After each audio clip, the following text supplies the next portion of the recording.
All right, guys, how's everybody doing? Happy Wednesday. My name is Lisa. We're back for another Wednesday. You made it, another 7 days. I feel like we should celebrate every time we make it a whole week with all the craziness that's going on. I want to welcome y'all tonight. We have a fun night because we have another theme, and tonight it's all about coaches. I have a mother-in-law that is a teacher. I have friends who are coaches and coaches' wives and teachers' wives and husbands. Y'all, that is a whole nother level of awesomeness, dedication, and especially in the last, year and a half, challenges. And so our teachers and our school staff and our coaches, they and their families, they are the creme de la creme in my book. And so we want to know how they make it all possible. And so we're going to talk to two awesome friends of mine. My first friend is Joy, and she is going to talk to us. She is going to tell us a little bit about herself in just a sec. But welcome, Joy. How are you? I'm good, Lisa. Thanks so much for having me. Of course. I love getting a chance to talk to you. Any chance I get, I will jump on it. So we're happy to have you here. Okay, so let's dive right in. First of all, tell us who you are, whose you are, and then we'll get started. Sounds great. Well, I am first the king's daughter by far, and so thankful that he loves me as he does, fully and completely. But I am Joy Reagan, and I currently live in Birmingham, Alabama. And I have just started my 18th year teaching and coaching in a school system up here. And I have a wonderful husband who truly helps me be able to do the things that I do as far as teaching and coaching. And then I have two daughters, a freshman and a sixth grader. And so we are in the throes of entering high school and entering middle school. And so I teach elementary PE. And I started out, actually, my career began in 2004 teaching elementary PE. And I had the opportunity to move to the middle school. And I know some people are thinking, you chose to go to middle school, but I really did. And I love my time in middle school. I spent 8 years there. And then just sensed the Lord doing something different and new, and some different changes within our school system and things like that. And so I've returned actually 2019 back to elementary school, and it's fun. It makes for a long day for sure, on my feet, and plenty of steps, but they keep me young, teaching the elementary students and the kindergartners. So I'm currently coaching softball. And so I'm not the head coach, but I'm the JV coach for softball. So JV and varsity work together. So that is kind of the sport that I am in right now. But I've coached volleyball and been varsity level volleyball, middle school volleyball. I've coached softball before, middle school softball, and high school softball, and now I've returned back to it. But I've also coached soccer. I've done track and field. And so just a lot of different hats, basketball as well. So a variety of things have been kind of my experiences over the past 18 years. So you really do have just a plethora of different sports that you're able to do. Half of those, I don't even understand the rules. So the fact that you're able to coach those and to be so involved, that's really amazing. And not only to be a teacher on your feet all day, but to be able to then coach, you must have a lot of endurance. And I'm excited for people to get to hear your story. I know your story, but I love hearing it every time because it's really powerful, and it's very unique. The fact that you have such physical stamina after everything that you've been through. So I'm really excited for you to share that with us, because that definitely sets you apart. So my first question is, so why did you become a coach? Why did you choose to become a coach? It's so interesting. I think this is one of the areas that I could talk a lot about and I get very passionate about. But when I was growing up, I don't consider myself that old, but, realizing that I may not live half as long as I've lived already the first 41 years of my life. But when I was growing up, just being a female and loving sports and loving the outdoors and just being competitive with all the things, I had a lot of male coaches, and that's just kind of the way it was. Nothing wrong with male coaches. I have nothing against any of those things at all. But for me, being a female there, it was just very up and coming as female athletes, and athletics has continued to grow and evolve, and even to what it is today. But I just remember thinking, wow, what would it be like to have, a female coach? And I was exposed to females because I had, a female PE teacher. But in high school, I played 2 sports, and not until my senior year did I have any exposure to a female coach. Excuse me. And that was only like an assistant, and she was just doing student teaching. So she was there to help and all those kinds of things. And so when I began, once I graduated and went to college, I remember my mom. My mom was a 3rd grade teacher, fabulous. But I remember her being like, don't be a teacher. Go be anything. Don't be a teacher. So I kind of was, thinking about athletic training and why not athletic training and all this. And then they set me down, and athletic training has greatly evolved from where, my parents saw it and they were like, are you going to be, 55 taping a football player's ankle, and that's just kind of where they saw it. And obviously things have evolved, and that is not all at all that athletic trainers do. I have such appreciation for them. But I just kind of settled and prayed through and just thought, what, I want to enjoy what I do. I don't want it to feel like work, but I want to enjoy what I do.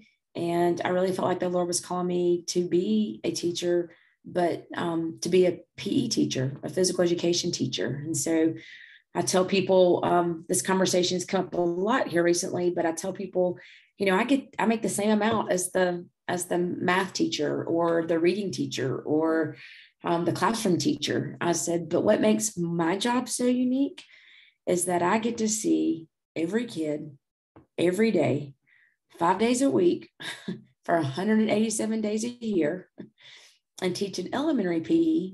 If you go to school in kindergarten through 5th grade, that is 6 years that I have the opportunity to teach you, to build a connection with you, to have conversations with you for 6 years. And there's not a teacher that teaches you longer than your elementary PE teacher.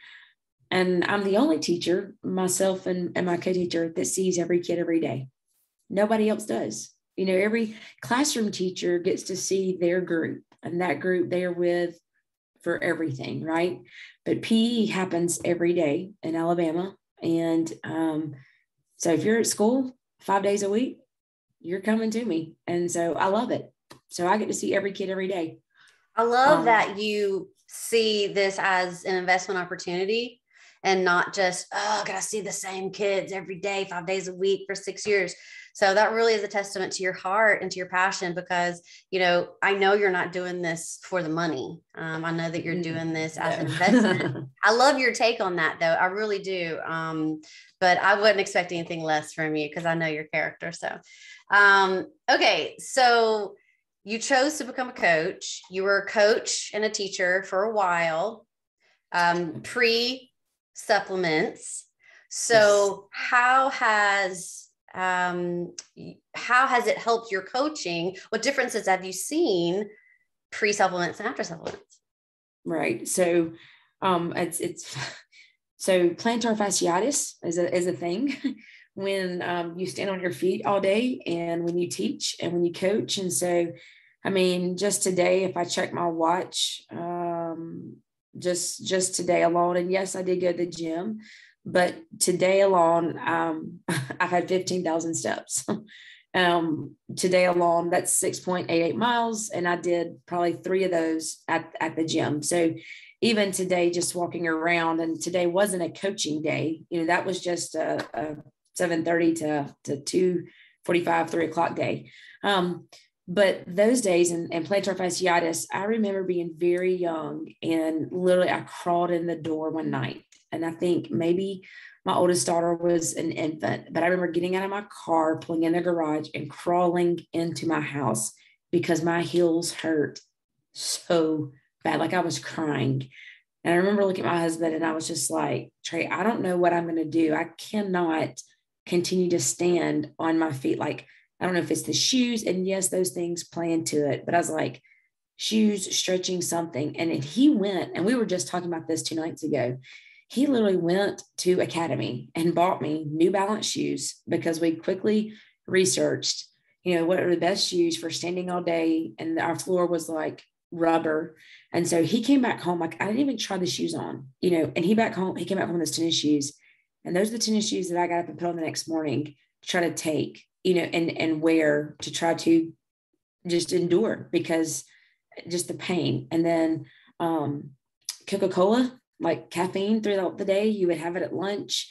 And then to go coach, till 6 o'clock at night, that was another sweet tea or something like that. And so, but it only gave me the shortness that I needed, the little umph I needed, but it wasn't consistent or long lasting. So on the nights when we would have a JV match, and a varsity match, it was a 9 o'clock, 9:30 night getting home. And that was twice a week, plus tournaments on the weekend on Friday and Saturday. And so it was a lot. It was a lot. When I look back, I'm like, how did I survive? How did I, do those things? So pre-supplements, it was a lot of caffeine. Post supplements, it's a lot of water. It's a lot of hydration. And it is some amazing, amazing supplements that Plexus has offered and that I use on a daily basis consistently. I haven't had a Coke. I can't tell you the last time. They're way too sweet for me. That's probably twofold. That is definitely Plexus killing those, that extra growth. But that is also my taste buds have changed. And so, and that's a different life experience that has kind of pushed me to have my taste buds change. Definitely there. But I really crave water. That doesn't mean that I don't ever have like something sweet or a cookie or anything like that, but just what it does to my body. I'm longer sustaining more energy with my active and my Plexus, and then hydrate, the newest product from the summer. And I don't use that every day, but it's water and it's go, go, go, but I have more mental clarity and it's not such a brain fog as well. And I love that you're not only, I know as a coach, well, I'm sure as a coach, I don't know, but I'm sure as a coach that you want your students and your players to be able to, yes, kids, they like to eat junk food and they like to drink Cokes and Sprites and things like that. And I think that's just common for most kids. But for you, you want your athletes and your students to be able to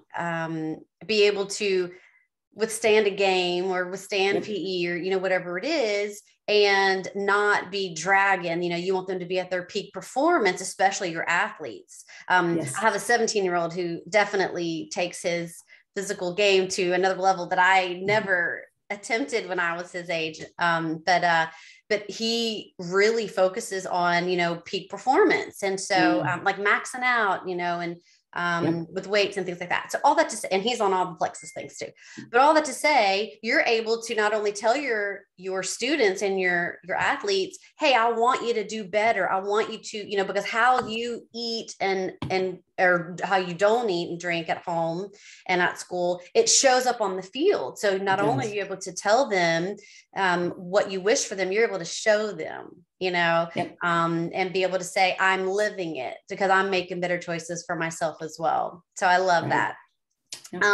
So what is the most rewarding part about being a coach?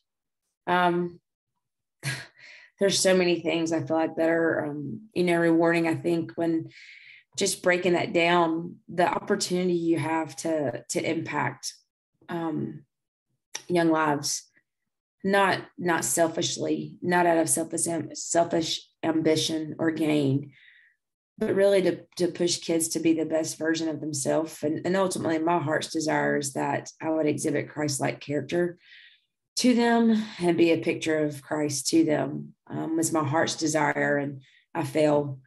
But the most rewarding thing would be when you see them out in public, that they would say hi, that they would speak, not that they give you credit or recognize you or honor you, but the fact that you built a connection with them, a relationship with them, And it gave them the confidence that when they see you outside of the school, that they would at least come over and say hi and speak, that it wouldn't shy or duck or hide, in the Target aisle or the Walmart aisle or at a restaurant, they would duck and run and hide, that they would be willing to say hello. That's really the greatest reward, is that they would speak. And their success is my success, like have a former student playing for Clemson. I mean, he's won a national championship playing for Clemson. Got another former student that I've taught, playing for Tennessee. Got another former student that I know playing at Ole Miss. Got some kids playing ball at Samford. Got some kids playing ball at Liberty. Got a kid playing ball down in Florida. And so that's where the joy is seeing your kids being successful. And just being proud of them and teaching those things. I think there's so much more that goes into coaching now than just the X's and the O's and the execution. It's building these young people up. Like, they have a lot thrown at them that maybe I didn't, and that we didn't. The pressure to always perform and be at their peak, not just on the athletic field, but in the classroom with their friends, with their peers, when they're here, when they're there. It's coming from all directions. And so there's a mental game, there's the physical game, and then there's the actual just ability game. And so I think trying just to support them to be able to have the confidence to fire on all those engines is a big deal. And then, obviously their parents and other people pour into their life as well. But it's a lot. It's a family thing. It's a family thing for sure. Well, and I love that you want to, again, invest in their character, because I'm sure that when they graduate and they go on to do great things, whether it's in college or, even further in life with family and things like that, I'm sure that at some point you must feel like, wow, I must have had a little hand in that, to not only shape maybe their character and pour into that a little bit, but their confidence, and then also their work ethic, So I think that teachers and coaches play a huge role. One of the, my son is 17, and one of the things that I told my husband, I said, and he agrees, we started our son in baseball when he was 4. So now he's 17 and he's wanting, right, to play ball in college, and, he'd love to go to the MLB. I mean, that would be a dream of his, and we're here to support that 100%. But when he was 4 and, 5, and just real young, and it's basically glorified babysitting out there on the field, because they don't know what they're doing out there, at that age. But, I told from the beginning, I told my husband, I said, I would be okay if, and we didn't have a daughter at the time, but now my daughter, but I would be okay if my children went all the way through their years of playing sports, if they never really got good athletically, but if they were able to find a coach that at the end of the day, they can look back and say, that coach, he or she poured into me. Because I, and just speaking as far as Luke and my son and his baseball team or football team, the character, that the opportunity that you have to pour into those boys, even when you're losing or you've lost a game, or when things aren't looking so good, the character that they see from their coaches really makes a huge difference in their life. It has in my son's life, right, as far as, because my daughter has done ballet and cheer. So that's not really a situation where she's able to win or lose something, but my son has had lots of opportunities, And so I told my husband, I said, these coaches, I want them to help us. These quality coaches help us to be able to shape our son into a young man. And I think coaches play a huge part in that. But I wanted to ask you too, you talking about character and, going through, the hard times, would you like to share some hard times that you went through and then not to? Yeah, no, that's totally. Is that okay? And how, of course, the products, how they helped you, but also when you came back to teaching, how did that shape your way of looking at life and coaching and motherhood?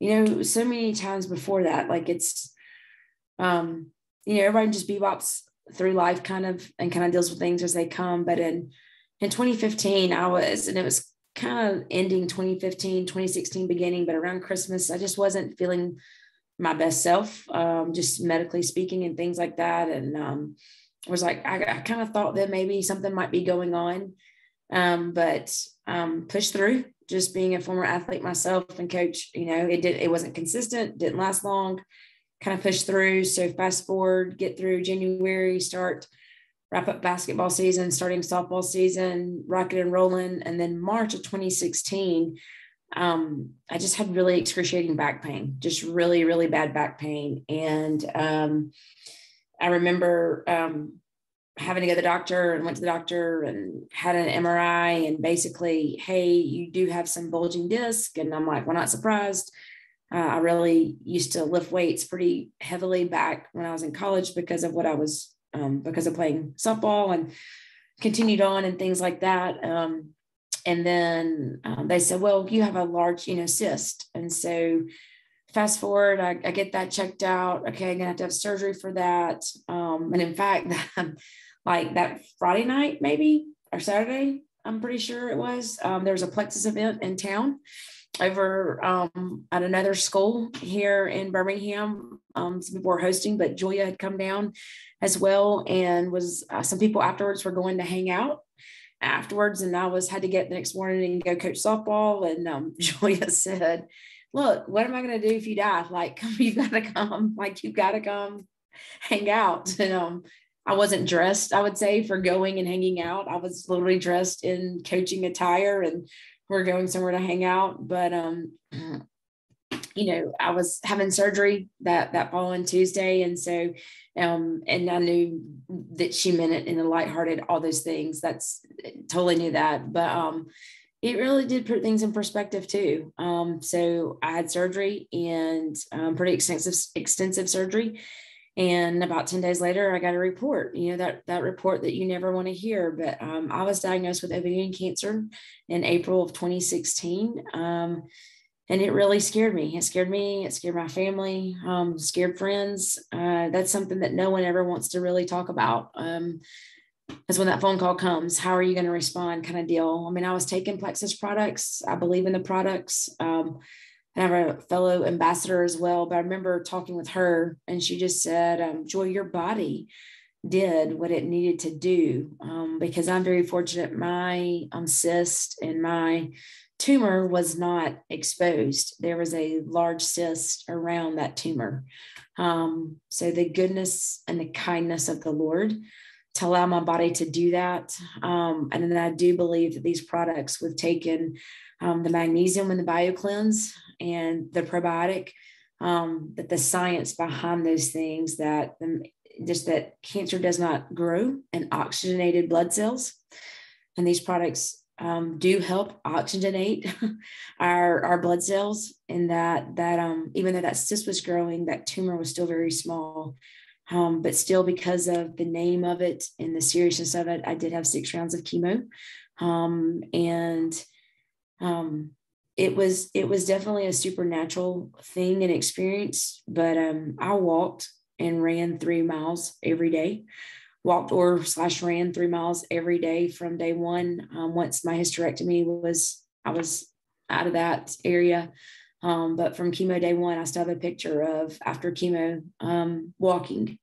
And that's a mental thing too, I know. As far as being a former athlete, just being disciplined in mental days, but I was never sick. I definitely would feel nauseous, but I never threw up. And those speak to just some great tips that different people and nurses, thankful for incredible hospital, doctors and nurses that allow us to have medical expertise like we do.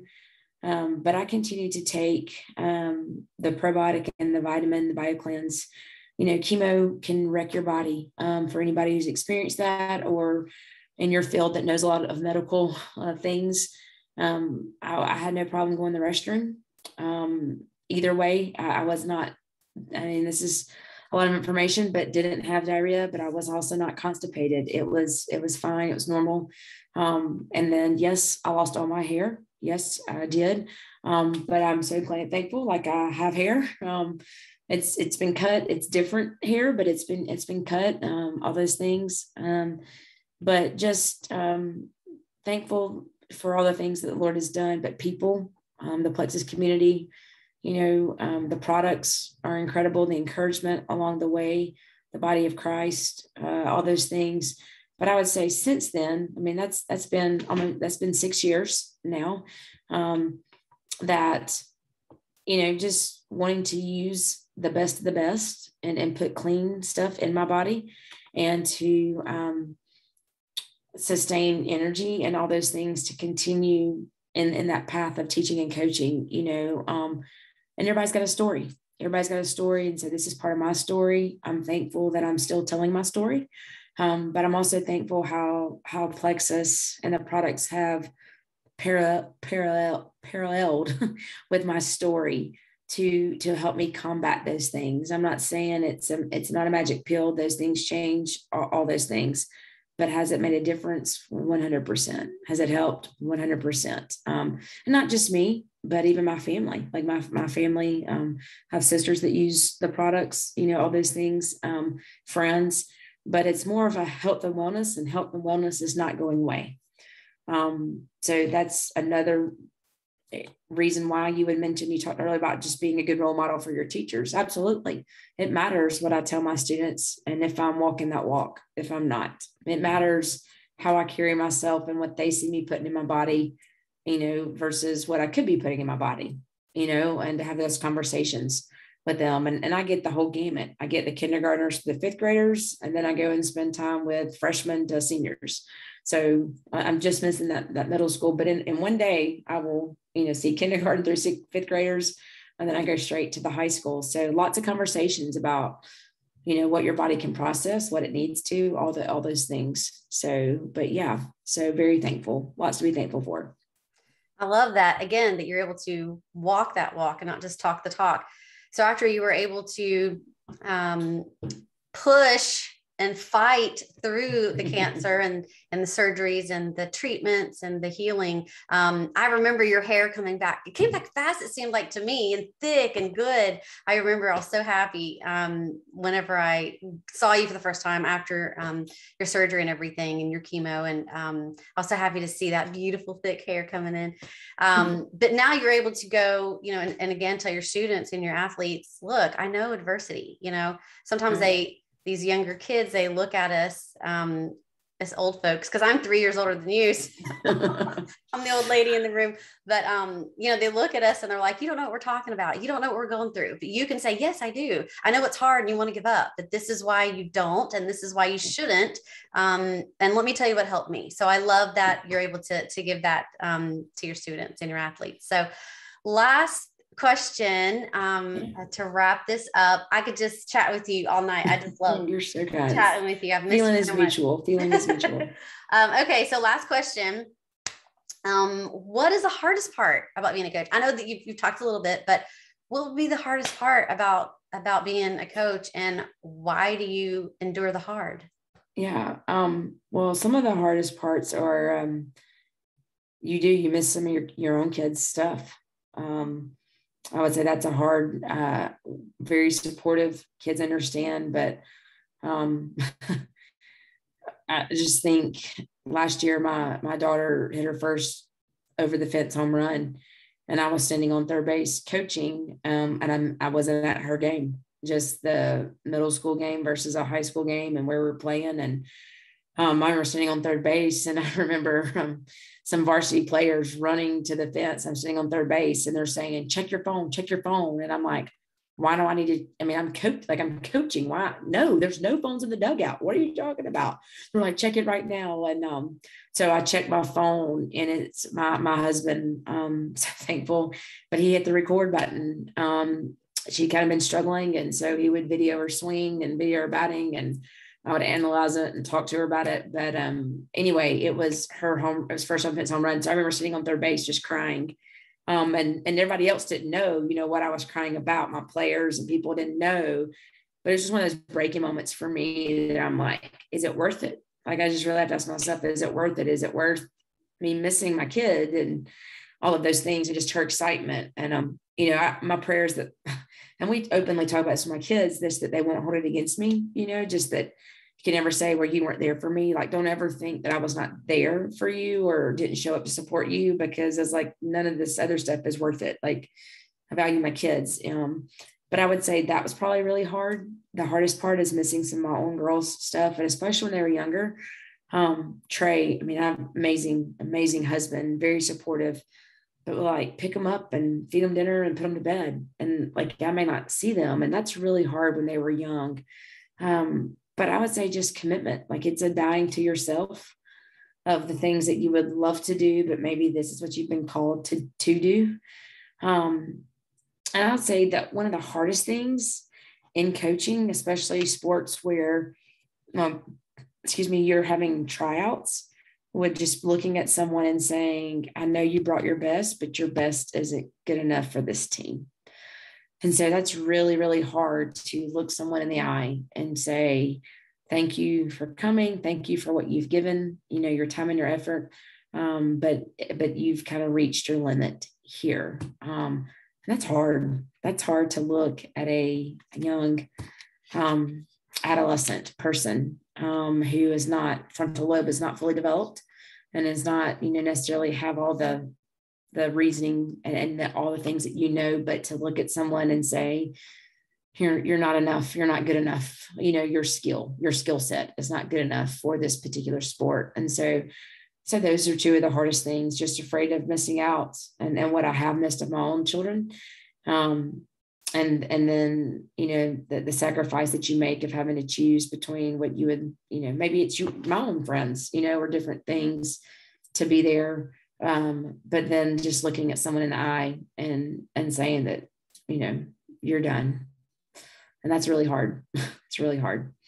That's got to be hard, especially with someone that has a sweetheart like yours. But, as you're telling me this, what comes to my mind is I'm sure those kids don't even know how thankful that they should be that they have a coach that has the compassion not to just toss them aside and say, you're terrible, next. Like, you actually are able to have compassion. And that has got to speak volumes to them, even though they didn't make the cut. They weren't, shamed or made to feel less than, because unfortunately that is real life. And that is just a stepping stone into real life. Mm-hmm. Hopefully we're not coddling everyone, but the fact that you're able to say, this is reality, you didn't make the cut, but I know that you did it in a compassionate way, which probably saved their little heart, because sometimes these kids walk away crushed. So I know what a blessing that it is to be able, if you got to get bad news, then let's get it from joy, say with compassion, So it might be a fault of mine as well. Just that, oh, you're too nice. But I think I really try to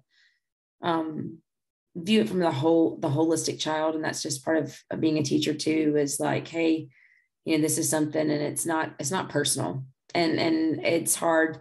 And not everyone receives that well. Don't let me paint that picture that everyone's like, oh, thank you. No, it's not always received well when parents and all those things. I mean, I would say parents today make it very hard as well. I'm a parent, make it very hard as well. That we are spending a lot of time, trying to prepare the road for the child and not the child for the road. And, entitlement is a thing, that's really rampant, but just working hard, and doing your best. And, sometimes our best isn't good enough, and that's okay. That's not personal.